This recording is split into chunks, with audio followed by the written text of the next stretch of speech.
Hello everyone. Today my topic is deduction under section 80C to 80CE. Now let's start. पहला है 80C.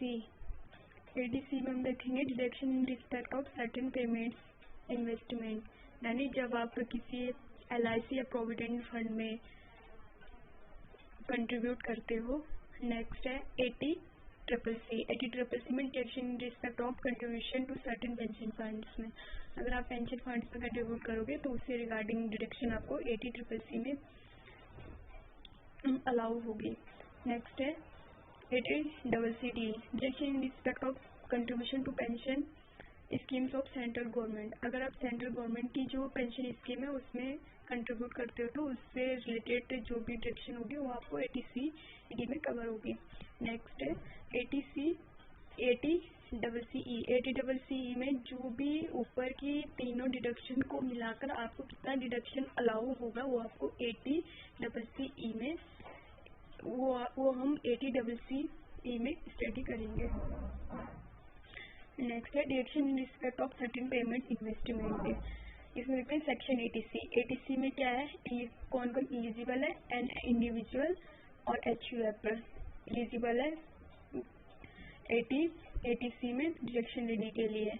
Entitlement क्या है इसका, deduction from the gross total income of an amount equal to the investment made subject to maximum amount of ₹150 lakhs. यानी इसमें आपको maximum कितना deduction allow हो सकता है, 1,50,000 तक सेक्शन 80C में. अब इसमें डिटेल्स में देखते हैं हम. Some of the popular investment which are eligible for this tax deduction are mention below. 80C का देखते हैं.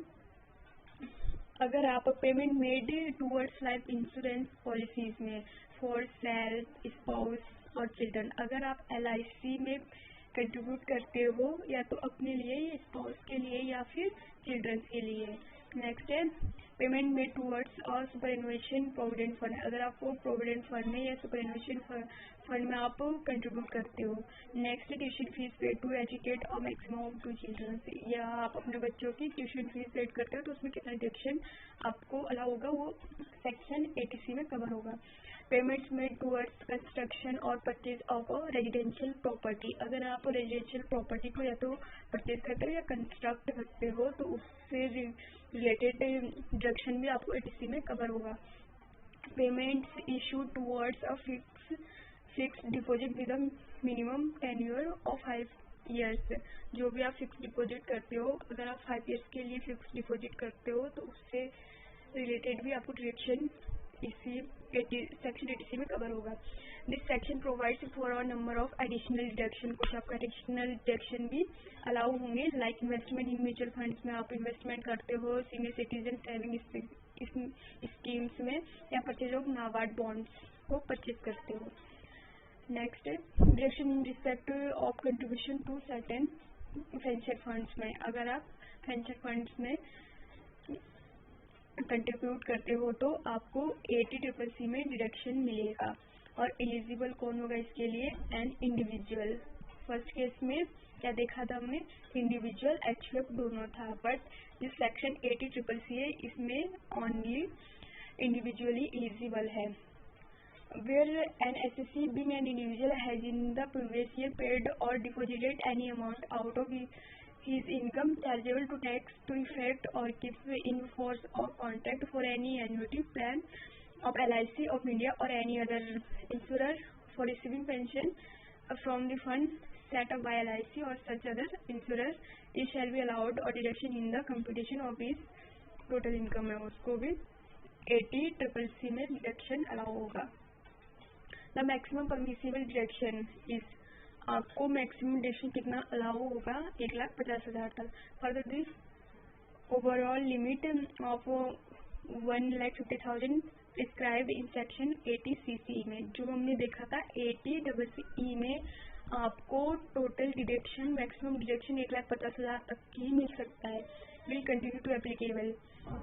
For that, the maximum permissible deduction under section 80C, 80CCC and 80CCD put together is 1,50,000 तक ही आपको maximum deduction allow हो सकता है। Next है deduction in respect of contribution to pension of central government. जो सेंट्रल गवर्नमेंट की pension schemes है, अगर उसमें कंट्रीब्यूट करते हो तो आपको जो डिडक्शन मिलेगा वो सेक्शन 80CC में कवर होगा। इसके लिए एलिजिबल कौन कौन होगा? Individual employed by the central government, या तो सेंट्रल गवर्नमेंट का जो एम्प्लॉय होगा या फिर any other employer as well as self employed individual, कोई भी एम्प्लॉयर हो सकता है।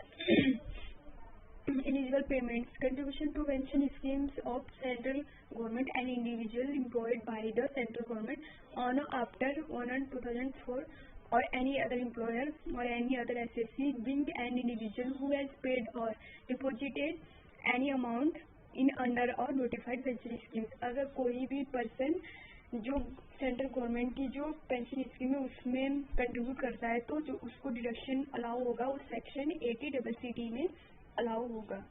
और जो भी एम्प्लॉई 2004 के बाद अपॉइंटमेंट होगा ये केवल उनको ही अलाउड होगा, अदर को नहीं।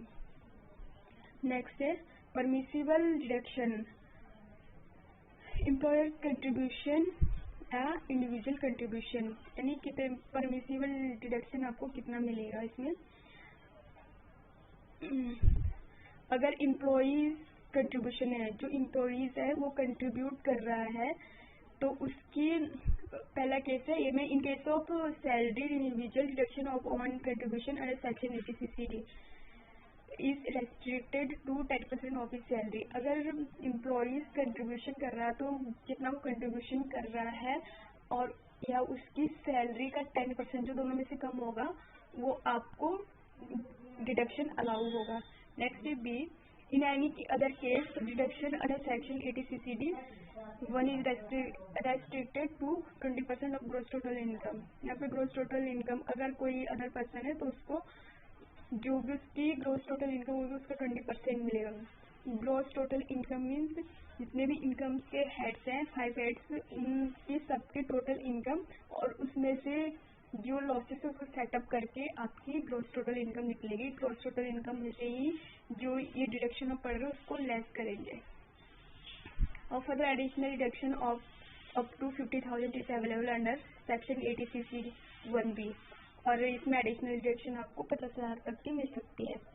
ऊपर तो एम्प्लॉयज का कंट्रीब्यूशन था, यहाँ पे नीचे है एम्प्लॉयर्स कंट्रीब्यूशन, यानी जब एम्प्लॉयर्स अपने एम्प्लॉय के लिए कंट्रीब्यूशन करता है तो जो भी एम्प्लॉयर का कंट्रीब्यूशन है ये एम्प्लॉयज की सैलरी का 10% जो दोनों में से कम होगा उतना डिडक्शन आपको अलाउ होगा 80CC में। और आपको इन तीनों ही जितने भी जो 3 सेक्शन है इन तीनों सेक्शन को मिलाकर ही आपको टोटल डिडक्शन 1,50,000 तक ही अलाउ होगा, उससे ज़्यादा आपको नहीं मिलेगा। यानी आपका मैक्सिमम डिडक्शन 1,50,000 तक ही हो सकता है, उससे ज़्यादा नहीं हो सकता। Thank you.